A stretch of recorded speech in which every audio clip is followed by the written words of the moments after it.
graphics on or photos on networks, accolades and certificates of the Pan-African SSI. Then I will point out a few Pan-African institutions, and we'll end the conversation with some concluding remarks.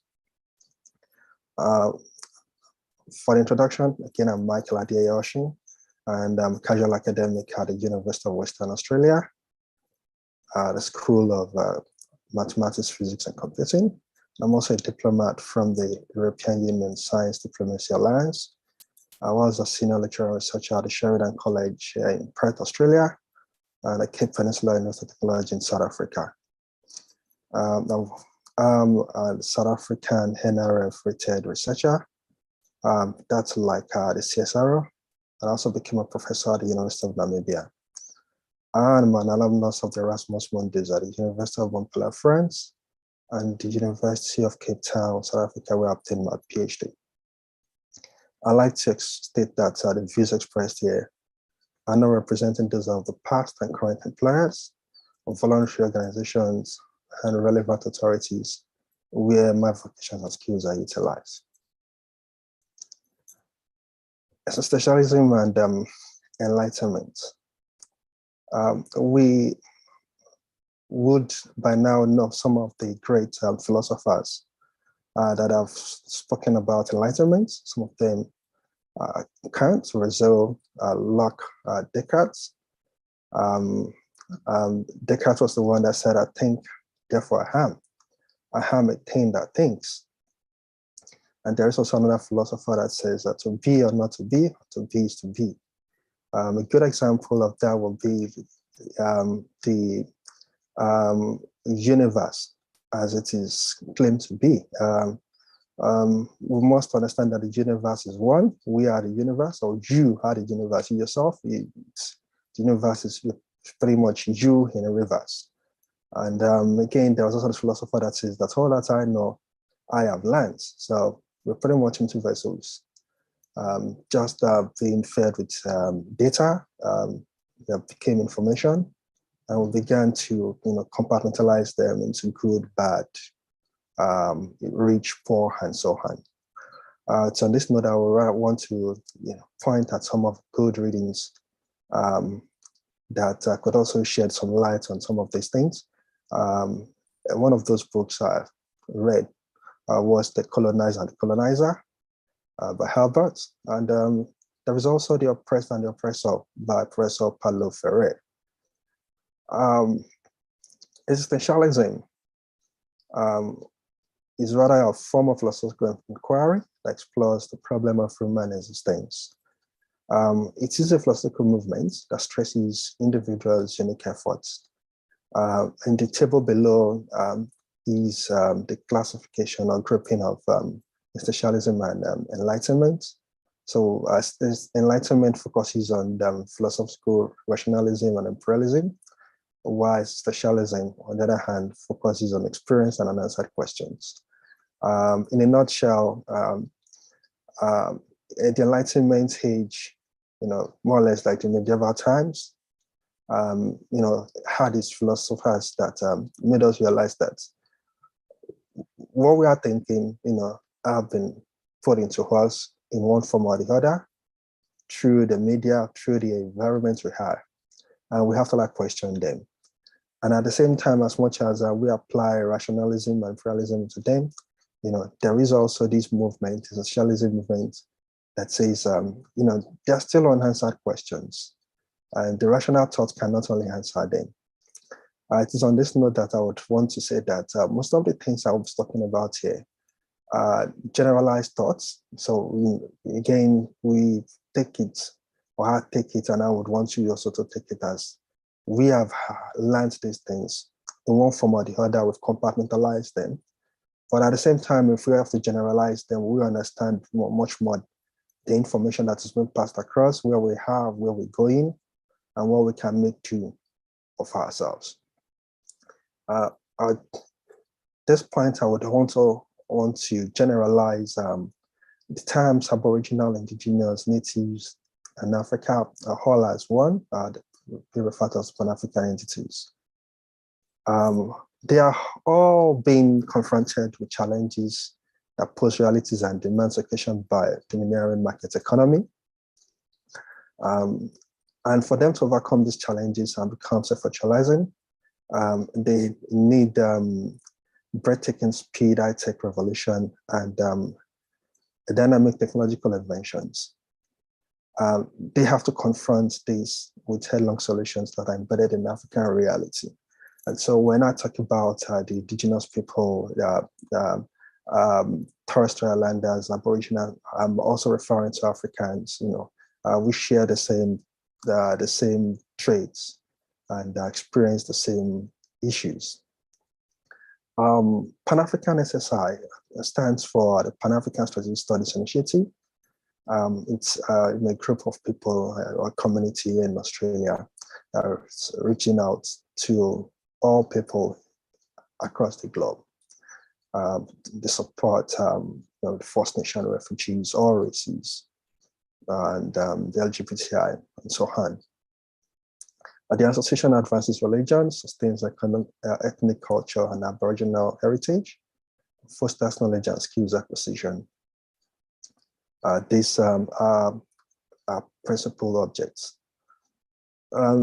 Again, the African entities or Pan-African entities, are in a huge challenge with the global players. They are faced with political, economical, and sociocultural challenges. And these traditional institutions, are also faced with unrestness, and so they have to endure peace and stability wherever they are and fight to turn up for them. The science diplomat at the center are working hard to revisit works of the pre- and post-African scholars and heroes, organize conferences on current issues on African studies and infrastructural growth. At the same time, they focus on also educating the people as opposed to domesticating them. It's cool we know that all that we have acquired so far have been domestication, not education. We are meant to serve, and we have also to now use our knowledge to do what it is that meets our individual goals. The African strategy is based on 5 themes, and so we are focusing pretty much on these 5 themes: the globalization and integration, financing African developments, leadership developments, regional peace, stability, and security. These are some of those areas that we're focusing our efforts on in the organization.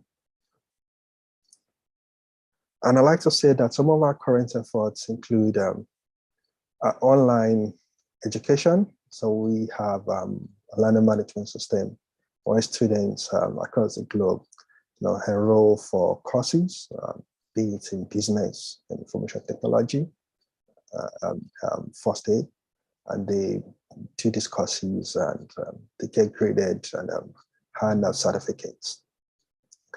At the same time, they get to participate in some real life projects. Some of them had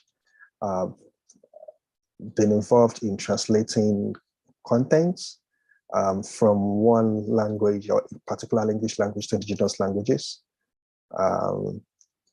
Some of them have also been involved in some empirical research works. They again have the opportunity to acquire, skills, information technology skills, and so on.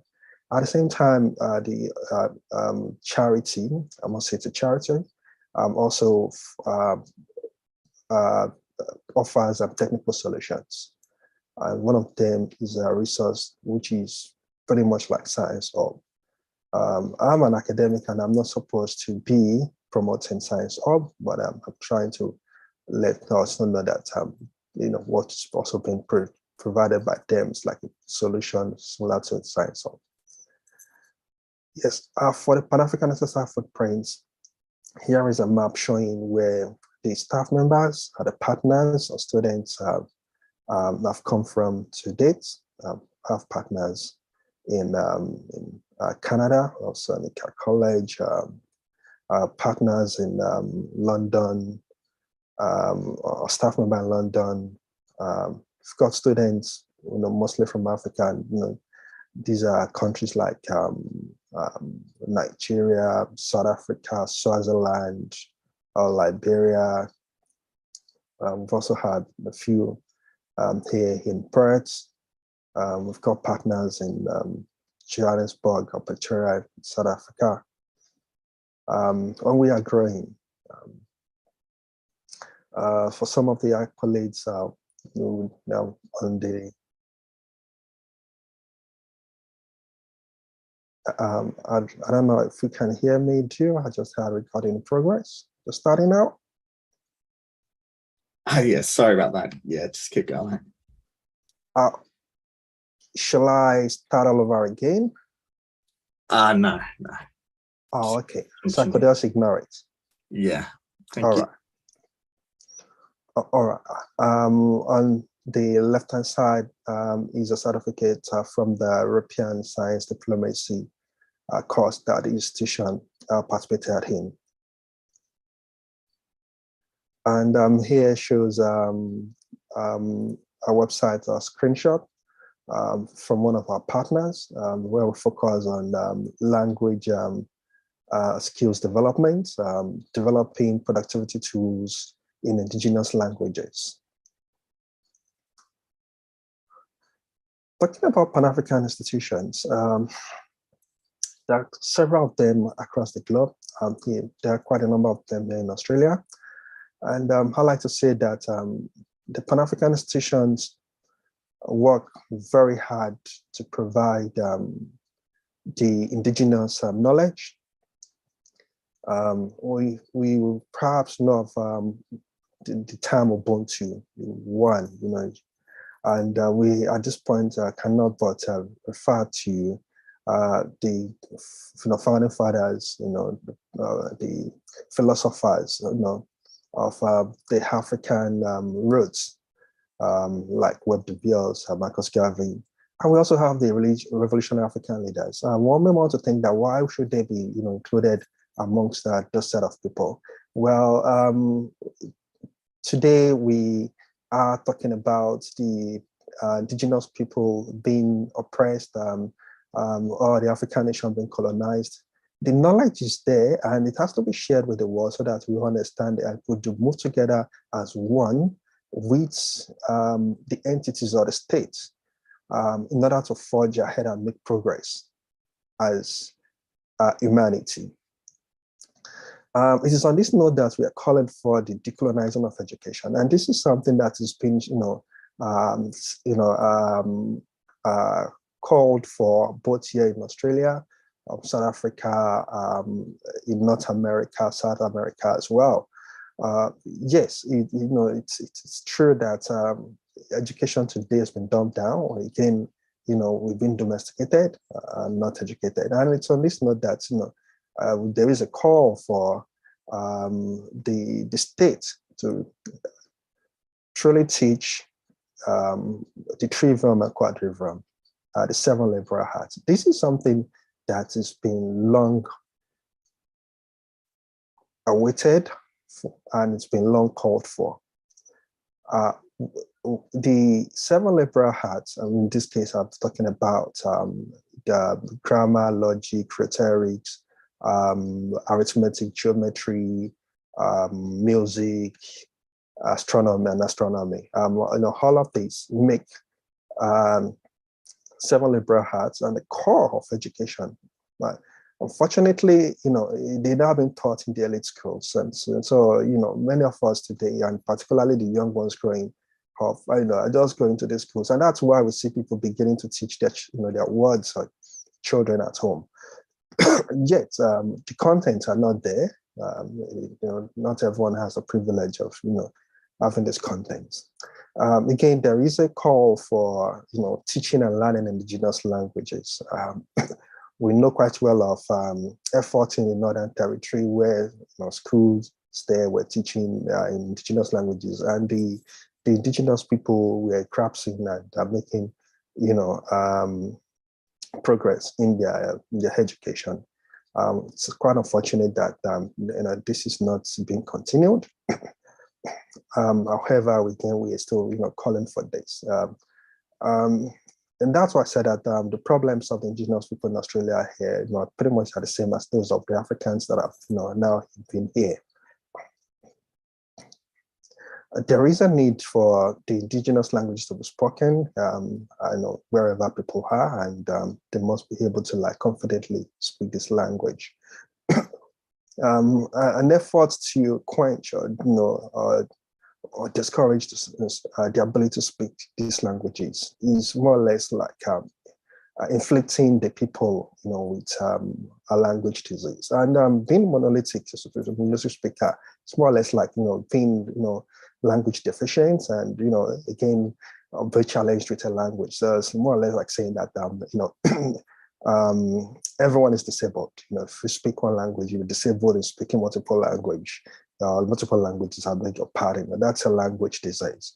And so again, we have to encourage speaking multiple languages. And the people that have been taught or brought up in this non-Anglophone language have acquired the skills and have to be well respected and treated.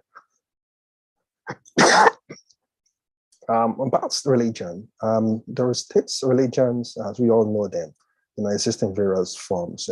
Started from Confucianism. Christianity of today is Confucianism, and it is now being seen in the ACNC that the indigenous religion is being recognized under the classification of indigenous religion and spiritual beliefs.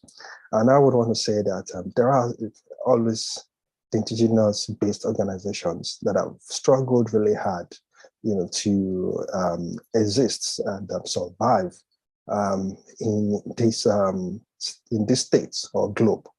One of them is the Celestial Church. Now, the Celestial Church is a white garment church, and before being a white garment church, I would imagine that when it started out in Australia, Celestial Church of Zion, it wasn't, having a congregations are wearing white garment. However, it never thrived in South Australia.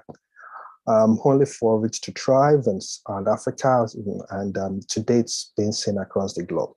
But yet, we also have to attribute its existence, to Celestial Church of Zion, where it started out from. Again, this is what I meant by saying, enlightenment or socialism. You just have to be generalized, or if the founding fathers of the Church of Zion want to say that it's not the same as the Church of Christ, then we're looking at so what are they worshiping, and that brings in the God debates. There are people that are saying that God does not exist, school of thought, and if people are interested in wanting to know more about this, you want to look at some of the great teachers like Christopher Hitchens, which now late, Sam Harris, John Darwin, and Helen Watts.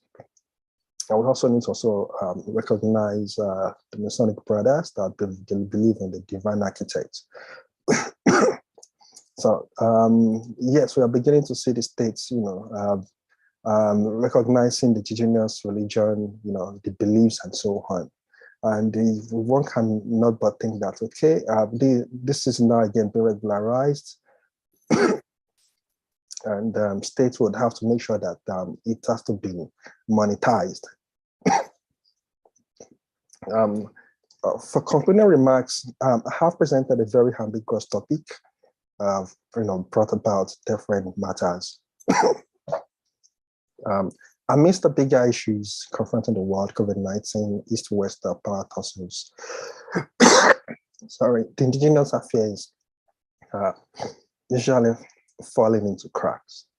But the fact remains that Africans, indigenous people, natives, Torres Strait Islanders, are all dying of hunger. There is also this evil genius work going on. We're the best of the best from these African countries or continents or North America and so on have been brought into encode the first world, and they rather have to compete in a world where they are not being recognized, and this is more or less like being jailed. And so you can imagine, you tend to live in a world where you're more or less like being in prison, and you can't get the education, you can't get a job there, and the jobs again, you get to see where there are calls for job opportunities, and they've been stated that the individuals must have XYZ. Yet, the XYZ, the people that would have the XYZ, they never had the opportunity to obtain it. And the people that have now had it, they're saying that, okay, they are not being classified as, the indigenous. So at this point in time, dissociating these people, labeling them Aboriginal, Torres Strait Islanders, Africans, and so on, particularly when it comes to employment and educational opportunities, is an act of disempowering them, divide and conquer, let them continue to be who they are, and more or less the Black eugenics. It's therefore necessary that everyone, rise up. The global powers, the African leaders, and so on, individuals, not-for-profit organizations, need to canvas and adopt, solutions that have been presented, and also work collectively as one. All of these, again, points at science diplomacy. And science diplomacy is just one of those arms of diplomacy by which a state is merited. And we understand that the strength of a state is being measured based on the military power, diplomacy power, or diplomatic power, beg your pardon, and the administrative power. So there is a need to continue canvassing, there's a need to continue discussing, and enlightening people about all of this. Yes, some of the reactionary efforts have been presented here. So you may just go out there, seeing this social organization, not knowing what really it stands for, but you need to understand that a reactionary effort, an organization, that canvasses to ensure that the African reality is being maintained, that the people are also being recognized, and that they gain their own sense of entitlement. It is on this note I would say thank you, for the opportunity. The oppressor is still there, oppression is still active, can wear different hats, come in different flavors. But the people, again, they don't necessarily need to be white, black, and so on. These are all labels that are meant to again, dissociate people. People, if you can understand that we're one, we can collectively fight and make sure that we live in a united world. Thank you.